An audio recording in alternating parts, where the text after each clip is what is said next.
परमेश्वर के नाम की स्तुति हो। मैं परमेश्वर का धन्यवाद करता हूँ आज इस सवेरे के समय में वचन बांटने के लिए प्रभु ने अवसर दिया। साथ ही साथ मैं WCDC का धन्यवाद देता हूँ कि इस दैनिक वचन कार्यक्रम में गुरु उपदेश सीरीज में कि मैं आपके साथ में वचन बांट सकूँ।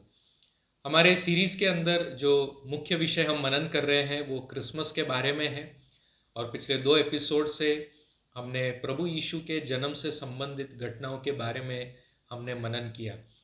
बाइबल के अंदर घटनाओं का विवरण दिया गया है परंतु वो समय के क्रम के अनुसार नहीं है।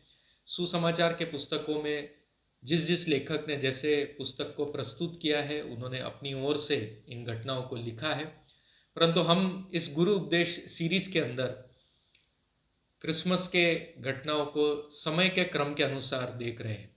और अभी तक हमने देखा कि पहले एपिसोड में प्रभु यीशु के जन्म से पहले क्या घटनाएं हुई और दूसरे एपिसोड में हमने देखा कि प्रभु यीशु के जन्म के समय में क्या घटनाएं हुई। और आज हम इस तीसरे एपिसोड में देखने जा रहे हैं कि प्रभु यीशु के जन्म होने के बाद में क्या घटनाएं हुई।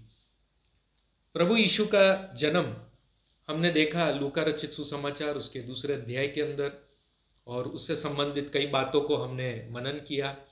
प्रभु यीशु के जन्म होने के बाद में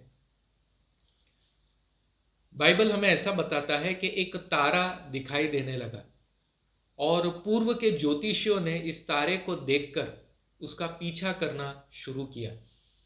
ये तारा प्रभु यीशु के जन्म के समय में दिखाई दिया, परंतु जब तक ये ज्योतिषी पूर्व में से इस तारे को देखकर इसका पीछा करते हुए जब तक पहुंचे तब तक 2 साल का समय निकल गया और वो हेरोदेस राजा के पास आए, यरूशलेम में पहुंचे। इस तारे को देखते हुए उन्हें यह समझ आया कि यरूशलेम के आसपास में ही कहीं एक बच्चे का जन्म हुआ है जो कि खास एक जन्म है, एक राजकुमार का जन्म हुआ है। और इसलिए वे आकर हेरोदेस राजा से पूछते हैं कहाँ है वो बालक जिसका जन्म हुआ है और जो कि राजा है, और हमने तारे को देखा और इसलिए हम इस बात को पहचान पा रहे हैं। हेरोद और अन्य सारे लोग अचंभित हो जाते हैं और हेरोदेस वहाँ पर लोगों से पूछ परछ करवाता है कि उद्धारकर्ता का जन्म कहाँ होने वाला है, और वे लोग बताते हैं कि बेथलेहम में उसका जन्म होगा। और इसलिए हेरोदेस जो है इन ज्योतिषियों को बताता है कि बेथलेहम में ये जन्म हुआ है, और वो कहता है कि जब आप लोग एक बार उसका नमस्कार कर लो तो मुझे आकर इसके बारे में बताना ताकि मैं भी जाकर उसे भेंट चढ़ा सकूं। वे ज्योतिषी बात मानते हुए निकलते हैं वहाँ से और वो तारा एकदम अचंभित रीति से वो दिशा दिखाना शुरू करता है और सीधा बालक जहाँ पर है वहाँ पर पहुँच जाता है।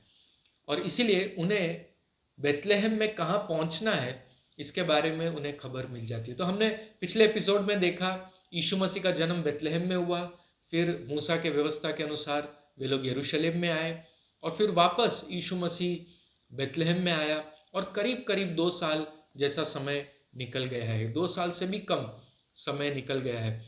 और इन ज्योतिषियों ने आकर यीशु मसीह को देखा और इन्होंने भेंट चढ़ाई, सोना, मुर और लोबान। क्योंकि 3 भेंट चढ़ाई गई है इसलिए कई बार क्रिसमस की कहानी के अंदर यीशु मसीह के जन्म के बारे में जब भी बताते हैं तो ज्योतिषियों से संबंधित सिर्फ 3 व्यक्तियों को दिखाया जाता है, लेकिन बाइबल हमें कोई व्यक्ति की गिनती नहीं बताता है कि कितने ज्योतिषी आए थे यीशु मसीह को देखने के लिए। सिर्फ भेंट के बारे में यहाँ पर बताया गया है। दूसरी बात, यीशु मसीह के जन्म होते के साथ ज्योतिषी आए ऐसा नहीं है, परंतु उन्होंने तारे को देखा, उसके बारे में स्टडी की, उसके बारे में ज्ञान प्राप्त किया और उसका पीछा करते हुए उन्हें समय लग गया जब तक वो यीशु मसीह तक पहुंचते। इसलिए कई बार क्रिसमस की कहानी के अंदर यीशु मसीह के जन्म के बारे में जब भी चित्रीकरण किया जाता है तो चरवाहों और ज्योतिषियों को सबको साथ में दिखाया जाता है कि वे सब लोग आए और यीशु मसीह के जन्म को देखा। लेकिन अगर हम घटना को समय क्रम के अनुसार देखें तो हमें पता चलता है कि थोड़ा सा समय का फर्क है, जब चरवाहे यीशु मसीह को देखने आए और ज्योतिषी यीशु मसीह को देखने आए। खैर, ज्योतिषियों ने यीशु को देखा, भेंट दिया, और वो लोग वहाँ से निकलने की तैयारी में थे वापस हेरोदेस के पास। लेकिन उन्हें चिताया गया स्वप्न में कि हेरोदेस के पास न जाए, वरन वहाँ से वो दूसरे मार्ग से अपने देश की ओर निकल जाए। ये परमेश्वर का तरीका था इन ज्योतिषियों को बचाने के लिए, वरना इन ज्योतिषियों को भी शायद राजा खत्म कर देता। राजा असल में ये नहीं चाहता था कि ये बच्चा बच जाए, और इसलिए वो पूरी जानकारी प्राप्त करना चाहता था कि बच्चे का जन्म कहाँ हुआ है, किस जगह में ये स्थित है। और ज्योतिषी जो है वो भी बच जाते हैं, और बच्चे के माता पिता को भी स्वर्गदूत आकर चिताते हैं कि हेरोदेस इस बच्चे को मारने की कोशिश कर रहा है, इसलिए माता पिता इस बच्चे को लेकर मिस्र की ओर चले जाएं, ताकि जो भविष्यवाणी की गई है कि मेरा बालक मिस्र में से आया, और वो भविष्यवाणी भी पूरी हो जाए। तो जब हेरोदेस को इसके बारे में पता चलता है कि ज्योतिषी उसके पास लौट कर नहीं आए हैं और वे दूसरे मार्ग से अपने देश की ओर चले गए हैं, तो वो क्रोधित हो जाता है, और वो पूरा ठीक ठीक समय निकलवाता है कि कितना समय लगा ज्योतिषों को तारा देखने में, और तारे को देखने के बाद उनको यात्रा में कितना समय लगा, और उस अनुसार वो एक नियम निकलवाता है कि 2 साल और उससे नीचे के जितने भी बच्चे हैं उन सबको मरवा डाला जाए। इसका मतलब कि वो 2 साल का एक गैप है, एक एक समय गाला है, जिसके अंदर यीशु मसीह का जन्म होना और ये ज्योतिषियों का मिलना। और इसीलिए, वरना जो भी नए बच्चे जन्म हुए होते, कुछ ही महीनों में जिनका जन्म हुआ होता, हेरोदेस राजा उनको ही मरवा देता। परंतु 2 साल और उसके नीचे के बच्चों की जो वो नियम निकलवा कर वो अपना एक क्रम, एक एक गिनती निकलवाता है कि कब ज्योतिषों ने तारे को देखा था, उस अनुसार ये नियम दिया जाता है। और बहुत बड़ा विलाप पूरे देश में फैल जाता है, लोग रोते हैं क्योंकि सैनिक लोग आकर और बच्चों को पकड़कर मारना शुरू करते हैं। प्रथम क्रिसमस जो है, जैसे आज हम उसे एक उत्सव और खुशी के रूप में मना रहे हैं, आपने ये जो पिछले 3 एपिसोडों में घटनाओं के बारे में सुना, आपको समझ आ रहा होगा कि पहला क्रिसमस इतना आनंदमय नहीं था। उसके अंदर कई सारे अचंभे की बातें, दुख की बातें, क्लेश की बातें, भविष्यवाणियां ऐसी जो आगे के दुख के बारे में बता रहे हैं, और यीशु के जन्म के साथ में कई बच्चों की मृत्यु का हो जाना, ये सब कुछ एक आनंद में समय नहीं था, बहुत ही मुश्किल था, क्योंकि शैतान चाहता था कि यीशु का जन्म ना हो, और इसीलिए वो जितना हो सके हानि पहुंचाना, तकलीफ पहुंचाना, और इस जन्म को रुकवाने के लिए क्या कुछ कर सकता है, सब कुछ उसने कोशिश किया। लेकिन यीशु मसीह का जन्म हुआ, और दुनिया ने उसको किस प्रकार राजनीतिक रीति पर या राजा ने अपने स्तर पर उसको कैसे ग्रहण किया, हमने इस घटनाओं के अंदर देखा। पहला क्रिसमस इतना आनंदमय नहीं था, परंतु अब हमारे लिए एक आनंदमय का कारण है, क्योंकि यीशु का जन्म होना हमारे लिए एक धन्य बात है, हमारे जीवन को बचाने की बात है। यीशु के जन्म होने के कारण हम बच गए हैं।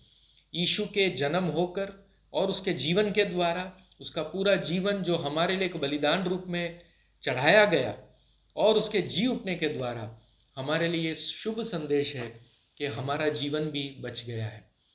हम कुछ कर नहीं सकते हैं, हमारे कर्मों से हम परमेश्वर को प्रसन्न नहीं कर सकते हैं, परंतु यीशु मसीह के जीवन पर विश्वास कर कर हमारा उद्धार, हमारा मोक्ष, हमारा तारण, हमारा सैल्वेशन होता है। इसलिए क्रिसमस एक आनंदमय समय है, यीशु मसीह का जन्म एक आनंदमय बात है। मैं विश्वास करता हूँ कि ये घटनाओं को पढ़ते के साथ आपके मन में भी यह आशा उत्पन्न हो कि यीशु मसीह का जन्म, ये मेरे हृदय में जन्म हुआ, और यीशु मसीह का संदेश वो मेरे हृदय के अंदर वास करे, और यीशु मसीह का मृत्यु वो मेरा मृत्यु है, और यीशु मसीह का पुनरुत्थान वो मेरा पुनरुत्थान है। इस प्रकार आप उसको प्राप्त करें। यहाँ से आगे बढ़ते हुए आप विश्वास में आगे बढ़ते जाए, प्रभु यीशु के बारे में जाने, और अपनी आत्मा का उद्धार आप प्राप्त करें। मैं आशा रखता हूँ इन वचनों के द्वारा आप आशीषित हुए। आइए हम प्रार्थना करें। स्वर्गीय पिता परमेश्वर, हम आपका धन्यवाद करते हैं इस समय में आपने हमें यह अवसर दिया आपके नाम को याद करते हुए, हम वचन में मनन कर सके, यीशु मसीह के जन्म से संबंधित और क्रम और घटनाओं को हम देख सके और उन बातों को समझते हुए, इसे याद रखते हुए और यीशु मसीह के जन्म और मृत्यु और पुनरुत्थान के द्वारा हमारा जीवन उद्धार पाए। हमारे सभी श्रोताओं को आप छू लीजिए और इस विश्वास के द्वारा वे उद्धार पाए, हम प्रार्थना करते हैं। हम प्रार्थना करते हैं जिनका जन्मदिन और विवाह का सालगिरह आज है, उन्हें आप आशीषित करें, एक अच्छा भविष्य दे और आपके नाम की महिमा उनके द्वारा होने पाए। हमारे देश को आप अनुग्रहित करें और प्रभु यीशु के जन्म के संदेश के द्वारा आशीषित होने पाए। आपने हमारी ये प्रार्थना सुनी, इसके लिए धन्यवाद। हमारे प्रभु यीशु के नाम से आमीन। आप सभी को मैरी क्रिसमस। प्रभु आप सबको आशीषित करे। सभी को जय मसीह की। धन्यवाद।